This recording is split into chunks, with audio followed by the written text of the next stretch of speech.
Uy, tiga lang.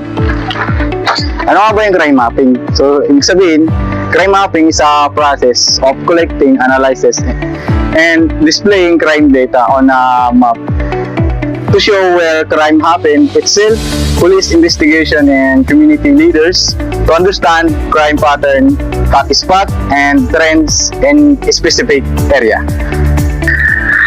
So, bigyan natin ng halimbawa. Tagalogin na lang natin. Halimbawa, kung maraming nakawan na nagaganap sa isang lugar sa loob ng 2 linggo o 3 linggo, makikita ito sa mapa bilang kumpol ng mga insidente dahil dito ang mga pulis kung saan dapat magdadagdag ng patrol or checkpoint. So, on the other hand, crime mapping is helping to our law enforcement officer para matukoy agad nila yung mga lugar na kung saan nagkakaroon ng madalas na krimen katulad ng robbery, theft, or other incident. So yun na nga, yung layunin ng ating crime mapping ay para matukoy agad yung mga crime na nangyayari doon sa lugar na yon. So, doon naman sa crime patterns and trends, so doon natin malaman yung oras, araw at buwan kung kailan tumataas o bumababa yung mga crime level doon sa lugar na sinasabi.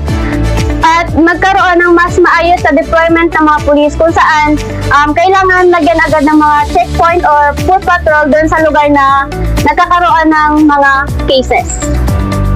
So, halimbawa sa crime mapping is kung sa isang barangay, mapapansin na sa mapa na 3 beses may nangyaring snatching sa parehong kanto, is ibig sabihin nun is mataas yung risk doon. Kaya kailangan natin maglagay ng mga CCTV and police patrol sa isang area na yon para mabawasan yung snatching sa lugar.